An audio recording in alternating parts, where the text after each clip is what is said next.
नमस्कार, मैं हूं नवजोत रंधावा। कैसे पाएं मां गौरी का वरदान, आज बात करेंगे, क्योंकि मंदिरों में भक्तों की भारी भीड़ उमड़ी हुई है। देवी के जयकारों से मंदिर गूंज रहे हैं। नवरात्र की अष्टमी और नवमी दो तिथियां बहुत खास होती हैं। कई लोग अष्टमी को कन्या पूजन करते हैं। माना यह जाता है कि कन्या पूजन से मां दुर्गा जल्दी प्रसन्न होती हैं। असल में देवी के 9 रूप हैं, 9 गुण हैं, 9 शक्तियों का बोध कराते हैं। नवदुर्गा का हर स्वरूप संकल्प, शक्ति, साहस और कर्म सिद्धि की ऊर्जा देता है। अष्टमी पर मां महागौरी की पूजा का विधान है। देवी का अष्टम रूप बेहद विशेष माना जाता है। सरल, सौम्य, मनमोहक मां गौरी भक्तों का हर मनोरथ पूरा करती है। मान्यता यह है कि सच्चे मन से श्वेत वर्ण वाली मां महागौरी की उपासना करने से विवाह संबंधित तमाम बाधाएं दूर हो जाती हैं। ऐसे भी माना यह जाता है कि त्रेता काल में सीता माता ने प्रभु श्री राम के साथ पाने के लिए मां महागौरी की आराधना की थी। माता महागौरी का सौम्य स्वरूप मन को स्थिरता और शीतलता प्रदान करता है। तो चर्चा करेंगे ज्योतिषाचार्यों से और जानेंगे कि मां दुर्गा को प्रसन्न करने के अचूक उपाय क्या है, कैसे करें मां की पूजा अर्चना, कैसे पाएं मां का आशीर्वाद। लेकिन उससे पहले जानिए मां महागौरी की महिमा और पूजा।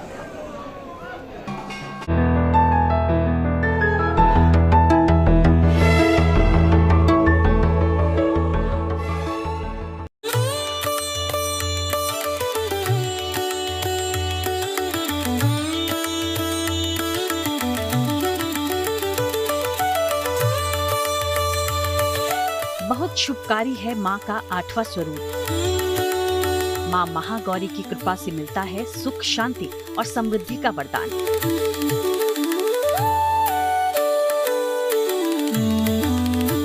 माँ की अनुकंपा से मिट जाते हैं सभी संताप। अमोघ फलदायिनी माँ महागौरी का स्वरूप अद्भुत है। गौर वर्ण वाली माँ महागौरी की 4 भुजाएं हैं। माँ सभी दुखों का नाश कर शीतलता प्रदान करती हैं। मान्यता है जो भी माँ को इस रूप में ध्याता है उसके सभी मनोरथ पूरे हो जाते हैं। नवरात्रि के 8वें दिन यानी अष्टमी तिथि को माता महागौरी की पूजा का विधान किया गया है। भगवान शिव की प्राप्ति के लिए इन्होंने कठोर तपस्या की थी, जिससे इनका शरीर काला पड़ गया। जब भगवान शिव ने इनको दर्शन दिया, तब उनकी कृपा से इनका शरीर अत्यंत गौर वर्ण का हो गया और इनका नाम गौरी पड़ा। पुराणों में उल्लेख है कि माता सीता ने भी श्री राम की प्राप्ति के लिए माँ महागौरी की पूजा की थी। मान्यता है कि श्वेत वर्ण वाली माँ का ध्यान करने से सभी मनोकामनाएं पूर्ण होती हैं और विवाह संबंधी बाधाएं खासकर दूर होती हैं। विधि विधान से माता महागौरी की पूजा बेहद लाभकारी है। मान्यता है माँ महागौरी को सफेद रंग प्रिय है, इसलिए माँ को रोली, कुमकुम अर्पित किया जाए और सफेद मिठाई का भोग लगाया जाए। माँ के सामने घी का दीपक जलाएं और श्वेत वर्ण में उनका ध्यान करें। पूजा में माता को सफेद या पीले फूल अर्पित करें। सफेद मिठाई, सुगंधित धूप बत्ती, नारियल, ये सब आप माता गौरी को अर्पित कर सकते हैं। इसके बाद इनके मंत्रों का जप करें। ओम ह्रीं गौरिये नमः। माँ की महिमा अपार है। नवरात्र में देश भर के मंदिरों में शक्ति उपासना का महापर्व मनाया जा रहा है। इस शुभ अवसर पर भक्त अपने मनोरथ लेकर माँ के द्वार शीश नवा रहे हैं, माँ से आशीष मांग रहे हैं। दुर्गाष्टमी पर महागौरी के मनन से सभी चिंताएं दूर होती हैं। अष्टमी और नवमी पर कन्या पूजन की भी परंपरा है। माना जाता है कि कन्या पूजन से माँ दुर्गा जल्दी प्रसन्न होती हैं और भक्तों को धन धान्य और सुख समृद्धि का वरदान देती हैं। Bureau report, good news today.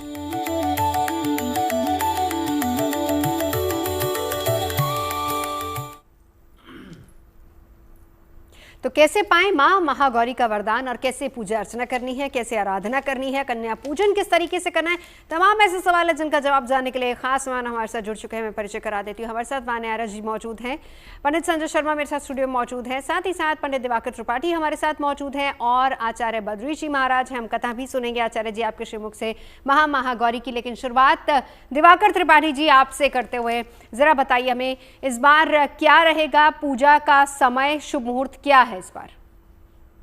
जी नमस्कार, और सभी हमारे प्यारे दर्शकों को भी नवरात्रि की ढेर सारी शुभकामनाएं, सप्तमी अष्टमी की ढेर सारी शुभकामनाएं और आप सभी को नमस्कार। देखिए, अष्टमी तिथि की अगर हम बात करते हैं, आज सप्तमी तिथि है रात में 12 बजे के लगभग तक, उसके बाद 1:20 तक, उसके बाद अष्टमी तिथि लग जा रही है जो शुक्र शनिवार को देर रात तक रहेगी। इस कारण से हम पूरा दिन अष्टमी तिथि प्राप्त कर रहे हैं और ऐसे में किसी भी समय जो लोग अष्टमी को, कुछ लोग अष्टमी को कन्या पूजन करते हैं, कुछ लोग नवमी तिथि में कन्या पूजन करते हैं, क्योंकि हमारे क्षेत्र में देखा गया है, पूर्वांचल में विशेष करके गोरखपुर क्षेत्र में, कि नवमी के दिन भी कन्या पूजन करते हैं और कहीं ज्यादातर जगहों पर अष्टमी को कन्या पूजन करते हैं।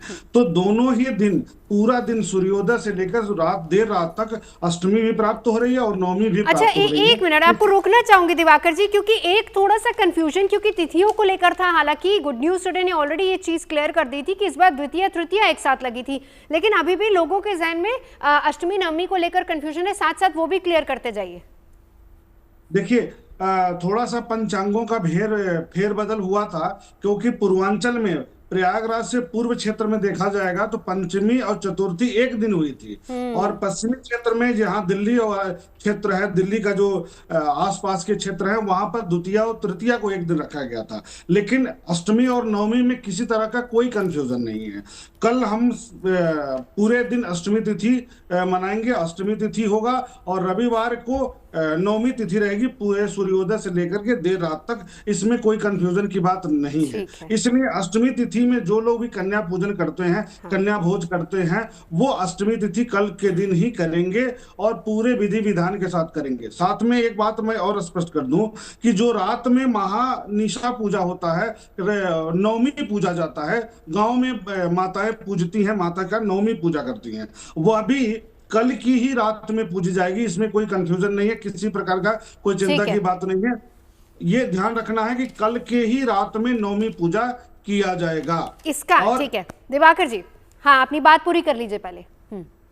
हाँ, जैसे अष्टमी तिथि है ना, तो अष्टमी तिथि में महागौरी की पूजा करते हैं, नवमी की भी करते हैं। तो जो लोग भी निशा पूजा करते हैं, रात में पूजा करते हैं, उसमें दोनों देवियों की पूजा करते हैं, माता के दोनों स्वरूपों की पूजा करते हैं। उसमें कलश रखा जाता है, 2 कलश रखते हैं, एक अष्टमी की जो माता है महागौरी की, फिर सिद्धिदात्री माता की, दोनों की पूजा उसी रात में कर लेते हैं और यह पूजा मनोकामना की पूर्ति के लिए किया जाता है।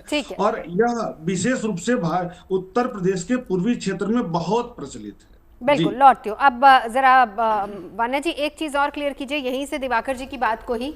अब उन्होंने कहा कि कल सुबह और शाम में पूजा होगी। मैं यहाँ पर विशेष तौर पर जानना चाह रही हूँ अपने उन दर्शकों के लिए जो कि कन्या पूजन करेंगे, क्या हम इस बात से ये समझें कि अष्टमी के दिन सुबह सुबह कन्या पूजन होगा और कन्या पूजन जो लोग नवमी के दिन करते हैं वो रविवार के दिन सुबह होगा? क्या हम इसी को समझ के चलें?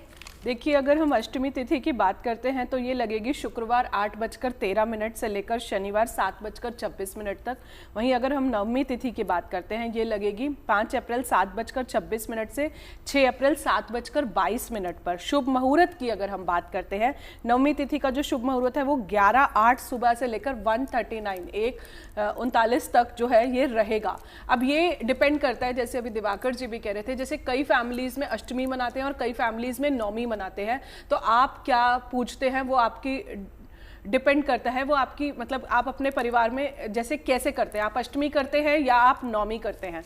दूसरी बात, अभी जो है जैसे कई जगह द्वितीया और तृतीया, इसमें तृतीया तिथि का जो था क्षय था, तो 2 और 3 एक ही दिन मनाया गया। लेकिन ये भी यहाँ पर भी पंचांगों का जो स्टेट वाइज जो कल्चरल इन्फ्लुएंस होता है, कई जगह 4 और 5 को एक साथ मनाया गया। सो ये डिपेंड करता है और वेरी करता है, आप जैसे जो भी आपके घर के रिचुअल्स हैं आप उसके हिसाब से कर सकते हैं। यानी कुल मिलाकर 8 ही नवरात्र हैं, कई जगह द्वितीय तृतीया हुई, कई जगह पंचमी षष्ठी दोनों एक साथ हुई हैं। अब संजय जी आपके पास आते हुए क्या महत्व है माँ के अष्टम रूप का, माँ महागौरी का?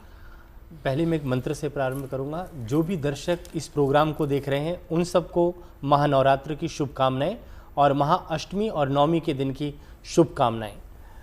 मंत्र से प्रारंभ करता हूं। प्रथम शैलपुत्री, द्वितीय ब्रह्मचारिणी, तृतीय चंद्र घंटेति, कुष्मांडेति चतुर्थकम, पंचम स्कंद मातेति, सप्तम कालरात्रि, महागौरी चाष्टमम। तो महागौरी का जो स्वरूप है वो 8वां स्वरूप है, और माँ का जो स्वरूप है उस स्वरूप की आराधना करने से जिनका विवाह नहीं हो पा रहा, सबसे बड़ी बात यह है कि उसमें मंगला गौरी का पाठ किया जाता है।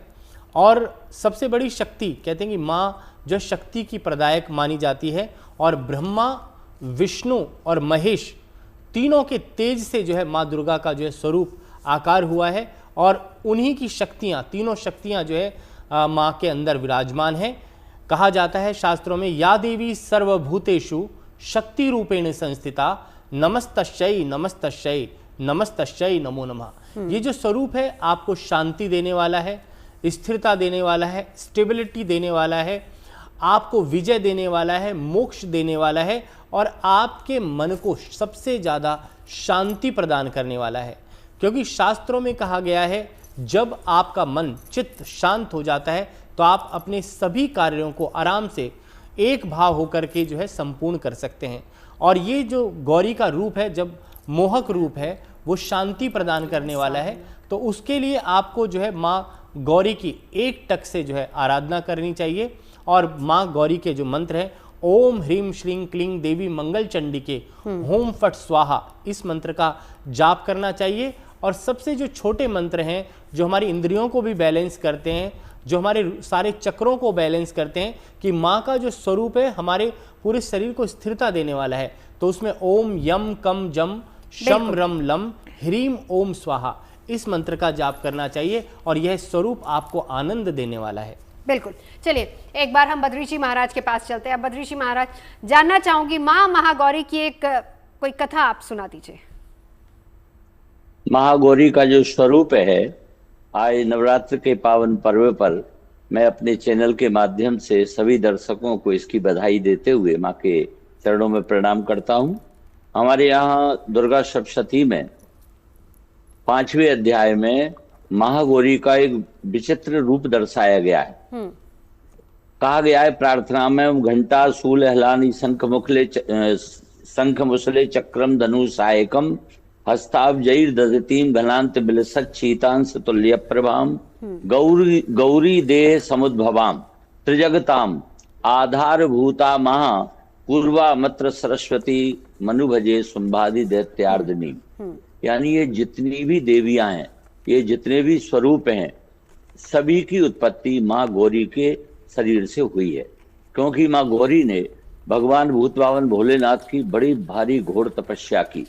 इतनी घोर तपस्या की, हर ऋतु में उन्होंने अपने आप को उसमें तपाया, उसमें जलाया, उसमें गलाया, उसमें समर्पित किया, और अंततो गत्वा एक बहुत दीर्घकालीन तपस्या के बाद भूत पावन भोलेनाथ को प्रकट होना पड़ा। और उस समय देखा कि माँ भगवती का तपस्या करते करते शरीर अत्यंत श्याम वर्ण का हो गया। तब उन्होंने गंगा के द्वारा उनको स्नान कराया, और स्नान कराते ही उनका दिव्य देह अत्यंत गौर वर्ण को प्राप्त हो गया। और तभी से महागौरी ती चाष्टमम, 8वीं देवी गौरी के रूप में प्रसिद्ध हुई।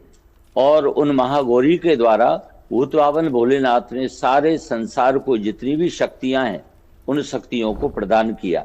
आज हम देखते हैं कि 3 प्रकार की शक्तियां हैं जिनके द्वारा ये सारा शरीर संचालित होता है। और उन तीनों शक्तियों में है स्वाहा स्वधा, एक तो स्वाहा देवी, एक स्वधा देवी, और एक दक्षिणा देवी। इन तीनों देवियों के द्वारा इस सारे संसार में जितनी भी सृष्टि है वो संचालित होती है। एक बार की बात है कि भगवान नारायण, नर और नारायण जो ऋषि हैं, नारायण की शरण में भगवान श्री नारद जी पहुंचते हैं और नारद जी महाराज उनसे प्रार्थना करते हैं कि आप मुनियों में श्रेष्ठ हैं, ज्ञानियों में श्रेष्ठ हैं और नारायण आपका नाम है और वस्तुत आप साक्षात नारायण ही हैं। तो मुझे एक ऐसी कथा बताइए कि जो अभी तक पुराणों में जिसका वर्णन ना हुआ हो, हाँ। लेकिन वेद से जो प्रमाणित हो, ऐसी कथा आप बताइए। उन्होंने कहा देखो ऐसे बहुत से आख्यान है अभी भी जिनका पुराणों में वर्णन नहीं हो पाया है, और जितने भी धार्मिक कार्य हैं उन धार्मिक कार्यों में जिस प्रकार से हवि प्रदान करते समय हम उसका प्रयोग करते हैं उसको कहते हैं स्वाहा, वो स्वाहा देवी हैं। और श्राद्ध कर्म में जिसका हम प्रयोग करते हैं जिससे पितरों को तृप्ति होती है वो है स्वधा। और यज्ञ आदि कर्मों में जिसका हम प्रयोग करते हैं उसका नाम है दक्षिणा। यज्ञ से दक्षिणा पत्नी, बगैर दक्षिणा के यज्ञ संपन्न नहीं होते हैं। तो बड़े भारी प्रसन्न हुए। नारद जी महाराज ने बताया कि प्राचीन समय में जब ये सब देवतागण आहार के लिए परेशान थे, ब्रह्मलोक में गए और इन्होंने जाकर के ब्रह्मा जी से प्रार्थना की कि हे भगवान हमारे लिए आहार की व्यवस्था कीजिए। ब्रह्मा जी ने भगवान का ध्यान करते हुए भगवती से मनी मन चिंतन किया, भगवती से प्रार्थना की और भगवान श्री हरि उस समय अपनी कला से यज्ञ रूप में उत्पन्न हो चुके थे। उन्होंने प्रतिज्ञा कर रखी थी कि मैं सभी जीव जगत का कल्याण करूंगा। तो उसी समय भगवान नारायण ने, और जब सभी देवता वहां पर ब्रह्मा जी के साथ में आए, ब्रह्मा जी ने प्रार्थना की तो उन्होंने स्वाहा देवी को प्रकट किया और स्वाहा से कहा तुम्हारे भीतर में एक पाचन शक्ति प्रदान करता हूं ताकि इन देवताओं को जो भी हवि प्राप्त हो और उस हवि को आप पचा करके इन देवताओं को शक्ति प्रदान करें। तब से चाहे वो वायुदेव हो, अग्निदेव हो, इंद्रदेव हो, वरुण देव हो, आदि आदि सभी देवताओं को शक्ति प्राप्त हुई और इस स्वाहा के रूप में आए देवता तृप्त होते। ठीक है, ये तो हुई कथा, लेकिन वान्या जी इसका साइंटिफिक महत्व क्या है वो भी बताइए थोड़ा सा। बहुत सुंदर प्रश्न आपने पूछा नवजोत जी। नवरात्रि का अपना एक साइंटिफिक महत्व भी है क्योंकि ये जो समय होता है ये ऋतु परिवर्तन का होता है, ये सीजनल चेंजेस का होता है। तो जब हम नवरात्रि में व्रत रखते हैं तो हमारी बॉडी की जो है डिटॉक्सिफिकेशन होती है, जो हमारी इम्यूनिटी है, क्योंकि इस टाइम पर बहुत लोग बीमार पड़ते हैं तो इस टाइम पर हमारी इम्यूनिटी जो है बहुत ज़्यादा स्ट्रांग होती है फास्ट रखने से। इसके बाद जो है आपकी इम्यूनिटी जो है बहुत ज़्यादा स्ट्रांग होती है, आपकी सोल क्लिनजिंग होती है, आपके चक्रास जो हैं वो बहुत ज़्यादा बैलेंस होते हैं, आपके जीवन में आपकी आध्यात्मिक उन्नति होती है। इसके अलावा जो है आपकी थर्ड आई एक्टिवेशन भी होती है। डिपेंड करता है कि आप साधना कर कैसे रहे हैं। इसके बाद जो है ये जो टाइम होता है अच्छी हेल्थ को जो है प्रिपेयर करने का, ये जो समय होता है। इसके अलावा जो है आप देखेंगे बहुत सारी और भी चीजें, ये शक्ति की आराधना है। जब भी आप अंदर से मजबूत होते हैं, आप अपनी आध्यात्मिक उन्नति यानी कि स्पिरिचुअल ग्रोथ का ये जो समय होता है, जो बुराई पर अच्छाई की जीत का ये जो प्रतीक होता है। श्री राम ने भी पूरे 9 जो है व्रत रखे थे। इसके अलावा आपको जीवन में आध्यात्मिक बल मिलता है, आप अंदर से स्ट्रेंथन होते हो, आपकी कुंडलिनी भी जो है जागृत होती है। डिपेंड करता है, आप जैसे नवरात्रि में अगर आपको देवी की कृपा पानी है तो सबसे ज्यादा आप लाल रंग का प्रयोग करें, लाल रंग के कपड़े पहने, लाल रंग के आसन पर जो है आप बैठे, आप देवी के आगे दीपक जो है वो जरूर जलाएं। इसके अलावा जो है आप दुर्गा सप्तशती पूरा एक ही फ्लो में अगर आप कर सकते हैं वो करें। कनक धारा स्रोत कर सकते हैं, दुर्गा सप्तशती करके निर्वाण मंत्र आप कर सकते हैं, ओम धूम दुर्गाय नमः का आप जाप कर सकते हैं और दुर्गा कवच कर सकते हैं। कवच जो होता है हमारे आसपास एक शील्डिंग होता है, आप कहीं भी जा रहे हैं हर दिन आप कवच कर सकते हैं। आप कवच को जब खोल के देखेंगे तो उसमें आपकी बॉडी के एक एक पार्ट की जो है प्रोटेक्शन खुद ही लिखी होती है। आपके बाहों की रक्षा, आपकी नेत्रों की रक्षा, आपके कानों की रक्षा, तो आपके बॉडी का एक एक पार्ट को जो है बहुत ज्यादा प्रोटेक्शन मिलती है। इस टाइम पर जब आप व्रत रखते हैं तो आपकी सोल क्लिनजिंग होती है, आपकी सोल की डिटॉक्सिफिकेशन होती है। इंटरमिटेंट फास्टिंग से आपकी बॉडी के ऑर्गन्स को रेस्ट मिलता है और जो सीजनल क्लाइमेटिक चेंजेस होते हैं उससे बॉडी को अडेप्शन मिलती है। बिल्कुल। अब दिवाकर जी आपके पास आते हुए साथ ही साथ, क्योंकि देखिए अष्टमी और नवमी दोनों दिन लोग कन्या पूजन करते हैं, कन्या पूजन का महत्व बताइए, क्या बताया गया हमारे शास्त्रों में? देखिए, एक बात मैं कहना चाहूंगा कि नवरात्र में जो माता का 9 रूप है इस 9 रूप में अगर आप देखते हैं तो प्रत्येक जो स्त्री है सांसारिक जगत में भी, उसमें 9 रूप हर स्त्री का बदलता है। जैसे प्रत्येक स्त्री का जो पहला रूप होता है वो पिता के नाम से जाना जाता है। तो शैल पुत्री, शैल पर्वत पे जो थे, शैल की पुत्री के रूप में। द्वितीयम ब्रह्मचारिणी, जब वो पढ़ने जाती हैं, अध्ययन करने जाती हैं, तो ब्रह्मचारिणी के रूप में होती हैं। तृतीयम चंद्रघंटेति, चंद्रघंटा के रूप में जब वो वैवाहिक रूप होता है, जब विवाह हो जाता है। तृतीयम चंद्रघंटेति। कुसुमांडेति, कुसुमांडा स्वरूप वो होता है जब माता गर्भवती हो जाती है, जब महिला गर्भवती होती है, जिसमें अंडज की उत्पत्ति हो जाती है, इस कुष्मांडा रूप होता है। तो तृतीयम चंद्रघंटेति, कुसुमांडेति, चतुर्थकम पंचमम स्कंद मातेति, यानी स्कंद कुमार की माता के रूप में जब उस बालक का जन्म हो जाता है, माता का जब माता का रूप बदल जाता है, बालक का जन्म हो जाता है, तब स्कंद माता के रूप में हो जाती है। उसके बाद माता का वह रूप होता है जब अपने बालक का, अपने बच्चे का विवाह करती है, तो वह कात्यायनी स्वरूप हो जाता है। उसके बाद काल रात्रि रूप आता है, यानी उसके बालक पर किसी भी प्रकार का कोई अरिष्ट आता है तो वह काली रूप में आकर के अपना प्रचंड स्वरूप दिखा करके उसकी रक्षा करती है। उसके बाद जब बालक बड़ा हो जाता है, अपने पैरों पर खड़ा हो जाता है, तो महागौरी के रूप में हो जाती हैं। और अंतिम जो स्वरूप होता है वह सिद्धदात्री के रूप में हो जाती है। तो जो ये 9 रूप है, ये प्रत्येक माता के लिए है, प्रत्येक महिला के लिए है, और आज भी यही 9 स्वरूपों में पूरा जीवन व्यतीत होता है। तो इसीलिए कहा जाता है कि पहला स्वरूप जो, चूंकि महागौरी की पूजा अष्टवर्षा सदा भवेत कहा गया है, अष्टवर्षा भवेद गौरी, यानी 8 वर्ष की माता गौरी के रूप में हो गई थी। जैसे एक बालिका 8 वर्ष की हो जाती है जब भगवान शिव प्रकट होते हैं और महागौरी के रूप में आती हैं, तो जो 8 वर्ष की आयु होती है, जितनी चमत्कार तेज होता है शरीर में, जितनी एक आकर्षण होता है, उस तरह का आकर्षण था माता के इस स्वरूप में। इसी कारण से बालिका के रूप में भी पूजन किया जाता है। 8 वर्ष से नीचे की आयु की जो बालिका होती है उनका पूजन करके आशीर्वाद प्रदान करते हैं, चाहे वो अष्टमी हो या नवमी हो। ठीक है, अब एक बार संजय जी आपके पास आते हुए कन्या पूजन का महत्व आप भी बता दीजिए, क्या रहता है, कितनी कन्याओं का पूजन, और क्या, क्योंकि इसमें कहा यह जाता है कि एक लंगूर पूजन भी होता है, उसका महत्व भी बताइए क्या होता है। देखो, पहला जो स्वरूप जैसे पंडित जी ने बताया, शैलपुत्री की पूजा जो होती है, कहते हैं कि शैलपुत्री जो आपको शांति प्रदान करने वाली है। और कहते हैं शैल माने होता है बर्फ, जहाँ पे बिल्कुल वाइट हो और बर्फ ही बर्फ हो, शैलपुत्री का स्वरूप होता है, वो आपको बिल्कुल शांति देने वाली होती है। द्वितीय जो है ब्रह्मचारिणी, कि आपको जो है अपने जीवन के अंदर ब्रह्मचार्य तत्व का पालन करना चाहिए, आपको ब्रह्मचारी रहना चाहिए, आपका मन जो है कभी भी अडिग नहीं होना चाहिए। प्रथम शैलपुत्री, द्वितीय ब्रह्मचारिणी, तृतीय चंद्रघंटेति, कुष्मांडेति चतुर्थकम, पंचम स्कंद मातेति, सप्तम काल रात्रि महागौरी चाष्टमम। आखिरी जो स्वरूप होता है सिद्धदात्री का होता है, जो हमें सिद्धि प्रदान करने वाली है। कोई भी सुख चाहिए, आनंद चाहिए, किसी भी चीज़ की इच्छा आपके मन के अंदर है, तो सिद्धदात्री माँ जो है आपको प्रदान करती है। और लांगुरिया जो है इसलिए बिठाया जाता है कि कहते हैं कि 9 कन्याएं जो होती हैं उनके साथ में एक भैरव की पूजा भी हमारे यहाँ पे शास्त्रों में मानी गई है। और कहते हैं कि जब तक माँ की पूजा ना कर लें हम जब भी, तो भैरव की पूजा भी श्रेष्ठ मानी गई है, क्योंकि तब तक आपके दर्शन जो है पूरे नहीं होते। तो इसलिए लांगुरिया का जो विधान शास्त्रों में माना गया है कि एक लांगुरिया भी जो है जरूर बैठाना चाहिए। माँ देवी के 9 स्वरूपों की आराधना के पश्चात जो है एक भैरव की पूजा का जो है विशेष विधान रहता है। और आप जब दर्शन करने जाते हैं, वैष्णो देवी भी गए होंगे आप, तो आप देखें कि भैरव जी का दर्शन जो है बहुत जरूरी माना जाता है, तब तक आपकी यात्रा को जो है सफल नहीं माना जाता। उसका महत्व हम आगे विस्तार से आपसे समझेंगे। तो माँ महागौरी की कृपा किस तरीके से पाएं, ब्रेक पर जाने से पहले हमने जाना कि नवरात्र में उपवास का महत्व क्या रहता है, कन्या पूजन क्यों करते हैं, क्यों साथ ही साथ भैरव की पूजा होती है, और ये कितना अहम है।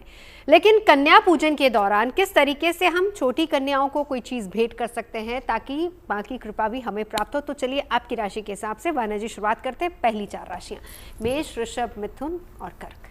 थैंक यू नवजोत जी। मेष राशि की अगर हम बात करते हैं तो कन्या पूजन के दौरान आप छोटी कन्याओं को कुछ भी लाल रंग की चीज़ें भेंट कर सकते हैं। जब मैं बोलूँ लाल रंग की तो आप उसमें लाल चुनरी दे सकते हैं, लाल चूड़ियाँ दे सकते हैं, आप लाल वस्त्र दे सकते हैं, आप कोई भी लाल मिठाई जो है वो भी आप कन्याओं को दे सकते हैं। आप लाल रंग के पेन जो हैं वो भी उन्हें दे सकते हैं। आप लाल रंग के अपने खिलौने जो है वो भी आप दे सकते हैं और जो है कन्याओं का जो है आप आशीर्वाद ले सकते हैं। वृषभ राशि की अगर हम बात करते हैं तो आप जो है उन्हें कोई भी गुलाबी रंग की चुनरी जो है वो आप दे सकते हैं। उसके बाद आप जो है पिंक कलर के कुछ भी फ्रूट्स जो हैं, जैसे आपका ड्रैगन फ्रूट आता है, अनार आता है, अनार को कई जगह सूर्य से भी लेते हैं तो वो भी आप दे सकते हैं। पिंक रंग की चूड़ियाँ दे सकते हैं, श्रृंगार का सामान जो है वो दे सकते हैं। आप जो है उन्हें रोज़ परफ्यूम, छोटे छोटे इथर्स आते हैं, रोज़ ऑयल आता है, वो भी जो है आप उन्हें दे सकते हैं। इसके अलावा जो है आलता जो होता है वो भी थोड़ा सा पिंकिश रेड सा कलर होता है तो वो भी आप दे सकते हैं। और सफ़ेद मिठाई जैसे बर्फ़ी होती है जिसपे वो सिल्वर कलर का वर्क लगा होता है तो वो भी आप जो है कन्या पूजन में जो है रख सकते हैं। मिथुन राशि की अगर हम बात करते हैं तो छोटी छोटी कन्याओं को जो है आप हरे रंग की चुनरी दे सकते हैं। इसके बाद जो है आप हरे रंग का श्रृंगार का जो है उन्हें सामान दे सकते हैं, हरे रंग के वस्त्र दे सकते हैं। इसके अलावा जो है आप उन्हें हरे रंग के खिलौने दे सकते हैं। आप उन्हें एक छोटा सा जो है पेड़ भी दे सकते हैं, नन्हे पौधे हैं वो भी हमारे लिए, तो वो चीज़ भी आप दे सकते हैं। हरे रंग के पेन्स जो हैं वो भी आप जो है गिफ्ट कर सकते हैं। हरे रंग की जो पान की मिठाई होती है वो भी आप दे सकते हैं, या हरे रंग की एक परवल की मिठाई भी आती है तो वो भी जो है आप उन छोटे बच्चों को गिफ्ट कर सकते हैं।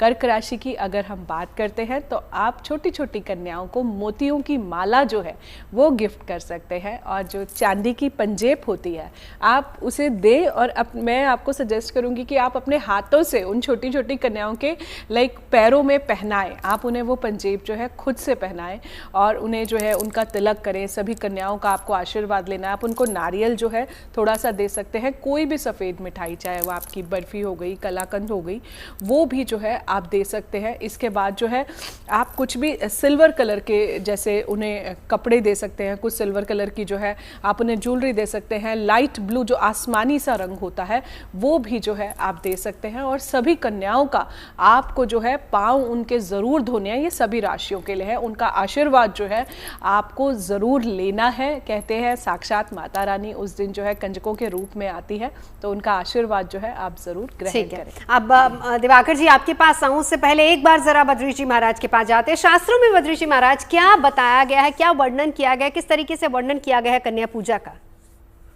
शास्त्रों में संपूर्ण श्रीमद् देवी भागवत में देवी की महिमा के विषय में जो बताया गया है, मैं उस संदर्भ में आपको बता रहा था। नवजोत जी, जब आप कथा के विषय में पूछती हैं तो बहुत सी कथाएं हृदय में प्रकट हो जाती हैं माँ भगवती की कृपा से। तो मैंने आपको भी बताया था कि स्वाहा, स्वधा और दक्षिणा, इन तीन शक्तियों को भगवान ने ब्रह्मा जी को प्रदान करके दिया। अब आप इस शक्ति की महिमा को देखिए, क्यों हम देवी पूजन करते हैं।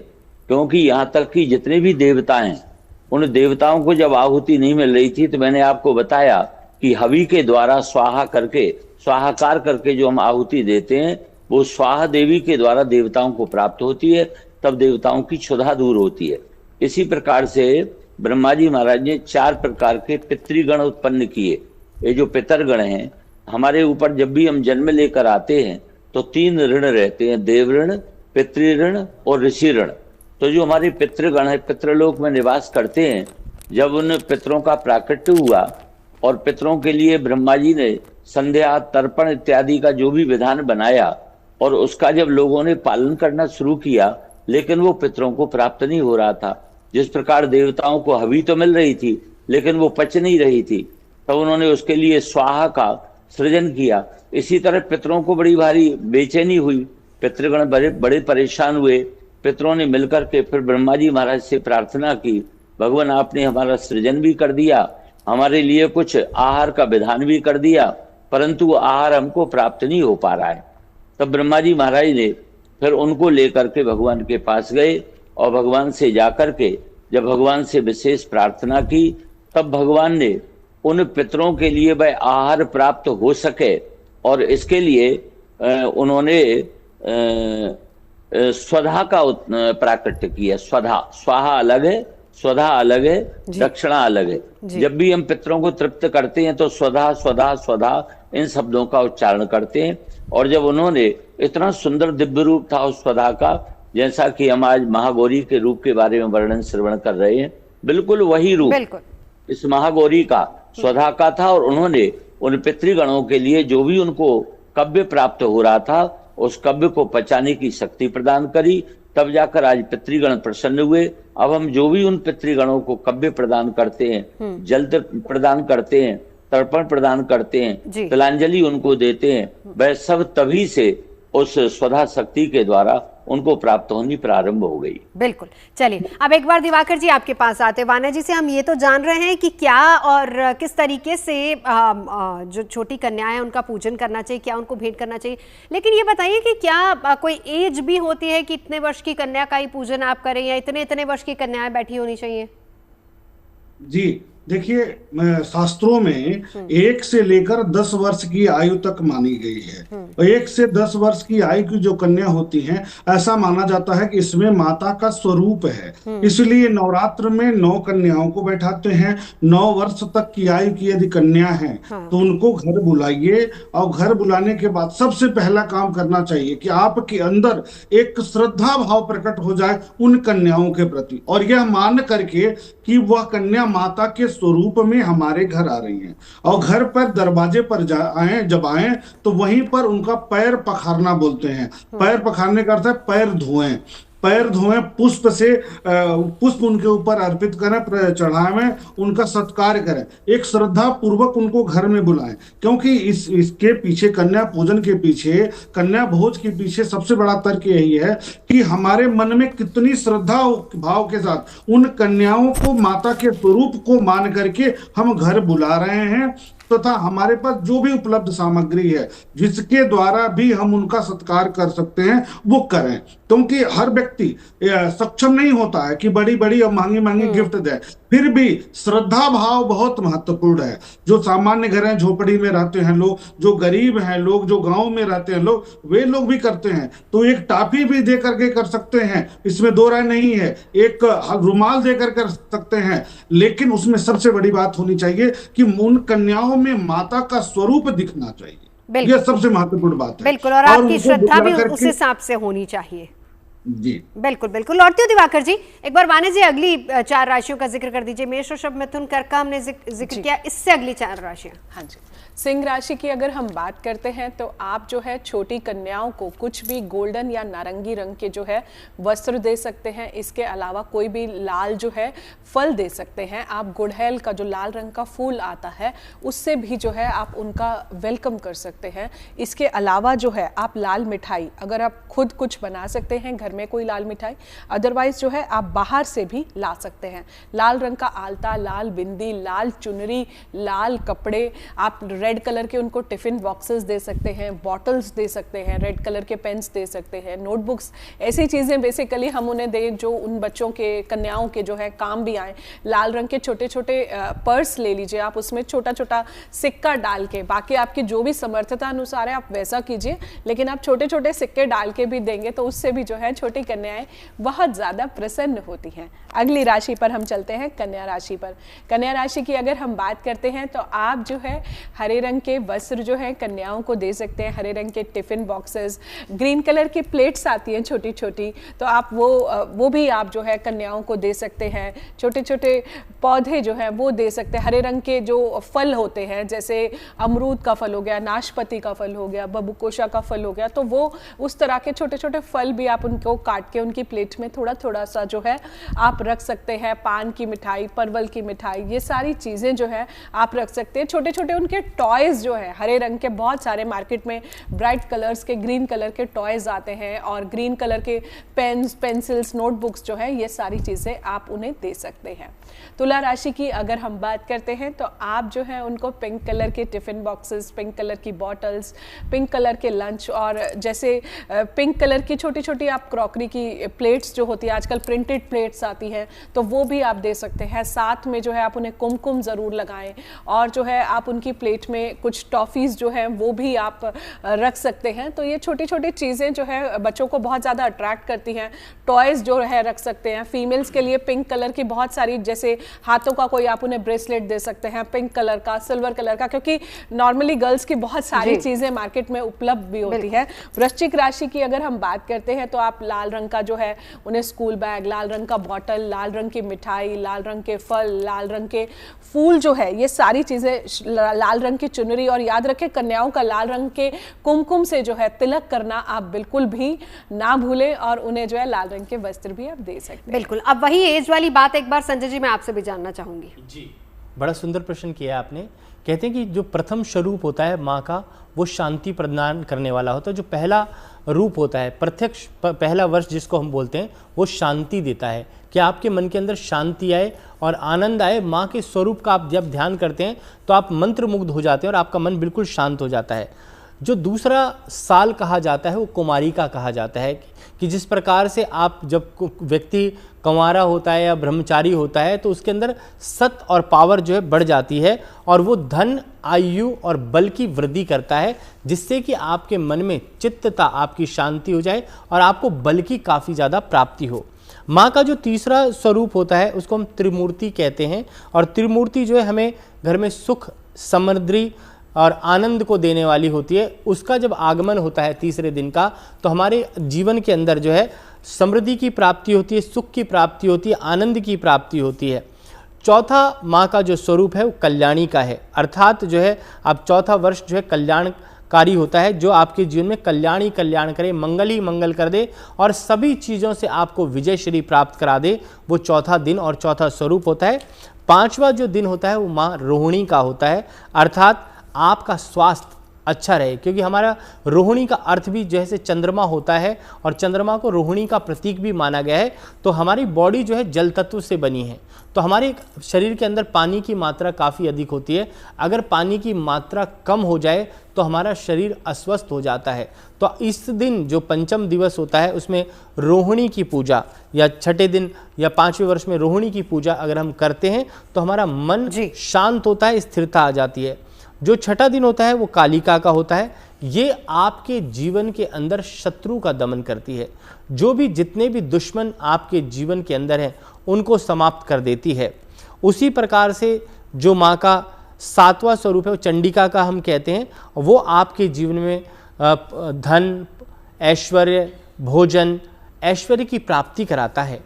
सातवां स्वरूप के बाद जो आठवां दिन होता है माँ शांभवी का दिन है, और यह आपके जीवन में दुख को, दरिद्रता को नाश करता है, मन में शीतलता लाता है, सुख और चैन आपको प्रदान करता है। नौवां जो दिन होता है वह माँ दुर्गा का होता है। जो भी आपके जीवन के कितने भी बड़े से बड़े, कठिन से कठिन कार्य जो रुक रहे हैं, अगर आप माँ दुर्गा की पूजा करते हैं तो आपको कठिन कार्यों से भी जो है, आप कठिन से कठिन कार्य भी बड़ी निर्मलता से कर सकते हैं। माँ का जो 10वां स्वरूप है हम जिसको सुभद्रा कहते हैं, पूजन करने से, सुभद्रा की जब आप पूजा करेंगे, क्योंकि अंतिम जो हमारा क्षण होता है, हर व्यक्ति चाहता है कि उसके जीवन में मोक्ष की प्राप्ति हो, और मोक्ष की प्राप्ति करना चाहते हैं तो सुभद्रा माँ का 10वें दिन की जब पूजा की जाती है तो उससे आपके जीवन में मोक्ष की प्राप्ति होती है। और दुर्गा के जो 32 नाम हैं उनको भी जब हम पढ़ते हैं तो कहा जाता है दुर्गा दुर्गा तिशमनी, दुर्गा पद्म निवारणी, दुर्ग में छेदिनी, दुर्ग नाशनी, दुर्गा निहंती, दुर्गा मापहा, दुर्गा माँ ज्ञानंदा, दुर्ग दैत्य लोकाद्रणा, दुर्गात्म स्वरूपिणी, दुर्म ज्ञान संस्थाना, दुर्गना भासनी, दुर्ग मोहा, दुर्ग मघा, दुर्ग मात स्वरूपिणी, दुर्गा माँ सुर संहंती, दुर्गा माँ युद्धारिणी, दुर्ग मांगी, दुर्गमता, दुर्गम्या, दुर्गमेश्वरी, दुर्ग भीमा, दुर्ग भामा, दुर्ग धारिणी। तो इस प्रकार से जो 32 नाम है वो भी सुख और आनंद देने वाले हैं। वान्या जी आखिरी 4 राशि जल्दी से बता दीजिए, फिर जाऊंगी दूसरे केस की तरफ। जी, धनु राशि की अगर हम बात करते हैं, आप जो है छोटी छोटी कन्याओं को कोई भी पीली मिठाई दे सकते हैं, जैसे कि पतीसा हो गया, पीले बेसन के लड्डू हो गए,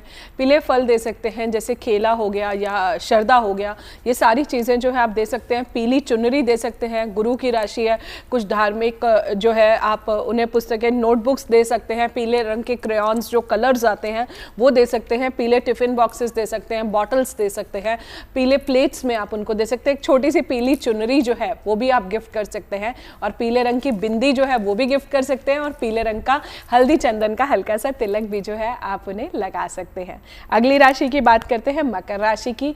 आप जो है कन्याओं को जो है उनकी प्लेट्स में जो है छोटी छोटी चॉकलेट्स रख सकते हैं, काले अंगूर रख सकते हैं। इसके अलावा जो है आप काले गुलाब जामुन रख सकते हैं। उनको जो आप चुनरी चढ़ाएंगे, आप कोका कोला रंग की चुनरी चढ़ा सकते हैं। आप श्रृंगार की वस्तुएं जो है वो भी चढ़ा सकते हैं। आप एमेथिस्ट का छोटा सा ब्रेसलेट जो है वो भी आप छोटी छोटी कन्याओं को गिफ्ट कर सकते हैं। अगली राशि पर चलते हैं, कुंभ राशि पर।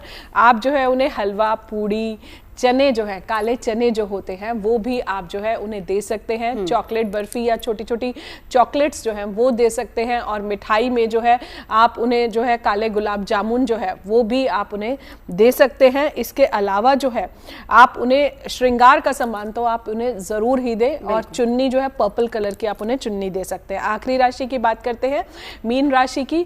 आप जो है उन्हें कुछ भी पीले रंग के जो चावल होते हैं, आप अगर घर मीठे चावल थोड़े से बना सकते हैं वो बहुत अच्छा है। कुछ पुस्तकें पढ़ने के लिए दे सकते हैं। Yellow bottle, yellow lunch boxes, पीले रंग का तिलक करना ना भूलें। बेसन के लड्डू जो है उन सभी की प्लेट्स में रख दें। पीले रंग की छोटी छोटी प्लेट्स आती हैं वो आप दे सकते हैं। पीले रंग की चुनरी, पीले रंग का श्रृंगार का सामान, पीले रंग की चूड़ियां जो है वो आप छोटी छोटी कन्याओं को अगर अपने हाथों से पहनाते हैं तो आपको देवी की कृपा जरूर प्राप्त होगी। बिल्कुल। अब बद्री जी महाराज आपके पास आना चाहूंगी, कैसे पाए माँ की कृपा? कोई एक उपाय जो कि हम कर सकते हैं अष्टमी के दिन? माँ की कृपा का एक ही उपाय है कि माँ के प्रति प्रेम जागृत करो।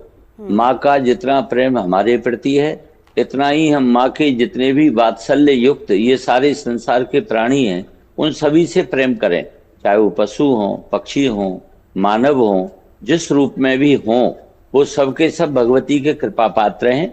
तो मैं आपको बता रहा था स्वाहा, स्वधा और दक्षिणा के बारे में। तो ये तीनों माँ भगवती के जो स्वरूप है वो कृपा के ही स्वरूप हैं। सबसे पहले माने, और जब देवताओं को तृप्त किया, फिर ऋषियों को तृप्त किया, और उसके बाद एक बार की बात है कि यज्ञ हुआ, लेकिन यज्ञ होने के बाद भी देवता लोगों को, यज्ञकर्ताओं को, यज्ञ में जुड़े हुए लोगों को तृप्ति नहीं हुई, बड़े परेशान हुए।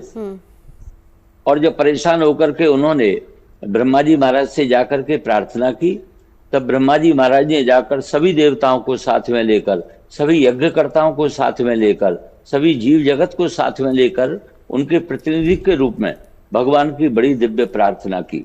और जब भगवान की बड़ी दिव्य प्रार्थना हुई तो वहां पर एक कथा व्यक्त होती है श्रीमद् देवी भागवत के 9वें स्कंद में, कि भगवान श्री कृष्ण जब गोलोक धाम में विराजमान थे, श्री राधा रानी उनकी परम प्रेयसी, उनकी आराधनी शक्ति के रूप में विराजमान रहती थी।